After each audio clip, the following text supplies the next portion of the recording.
Hi all, welcome to football arena.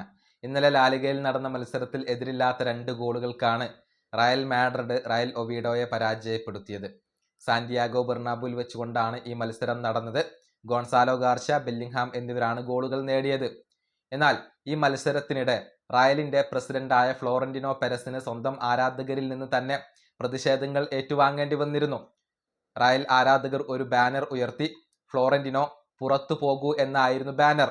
ഈ മത്സരം വീക്ഷിക്കാൻ വേണ്ടി പെരസ് സാന്റിയാഗോ ബെർണാബുവിൽ ഉണ്ടായിരുന്നു. അദ്ദേഹത്തിന് ഈ ബാനർ പിടിച്ചില്ല.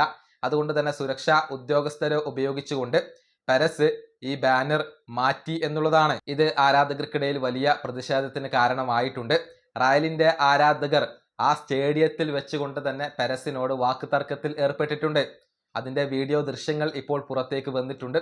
അത് വലിയ രൂപത്തിൽ വൈറലാവുകയും ചെയ്തിട്ടുണ്ട്. അതായത് സ്വന്തം ആരാധകരുമായി പെരസിന് ഇപ്പോൾ ഏറ്റുമുട്ടേണ്ടി വന്നു. തനിക്കെതിരെയുള്ള ബാനർ അദ്ദേഹത്തിന് ബലം പ്രയോഗിച്ചുകൊണ്ട് നീക്കേണ്ടി വന്നു എന്നുള്ളതൊക്കെ സാമൂഹിക മാധ്യമങ്ങളിൽ വലിയ രൂപത്തിൽ വൈറലായിട്ടുണ്ട്. നിലവിൽ റയലിനകത്ത് വലിയ പ്രശ്നങ്ങൾ തുടരുകയാണ്. കിരീടങ്ങൾ ലഭിക്കുന്നില്ല. ഡ്രസ്സിംഗ് റൂമിനകത്ത് പ്രശ്നങ്ങളുണ്ട്. അതുകൊണ്ടാണ് പെരസിന് ഇപ്പോൾ സ്വന്തം ആരാധകരിൽ നിന്ന് തന്നെ ഈ പ്രതിഷേധങ്ങൾ ഏൽക്കേണ്ടി വരുന്നത്. അദ്ദേഹത്തോട് പുറത്തു പോകാനാണ് ഇപ്പോൾ റയലിന്റെ ആരാധകർ ആവശ്യപ്പെട്ടു തുടങ്ങിയിട്ടുള്ളത്. എന്നാൽ അതിനെ അടിച്ചമർത്താനുള്ള നീക്കങ്ങളാണ് പെരസിന്റെ ഭാഗത്തു നിന്നും സംഭവിച്ചു കൊണ്ടിരിക്കുന്നത്. ഈ വീഡിയോ അവസാനിപ്പിക്കുന്നു. അടുത്തൊരു വീഡിയോ കാണാം.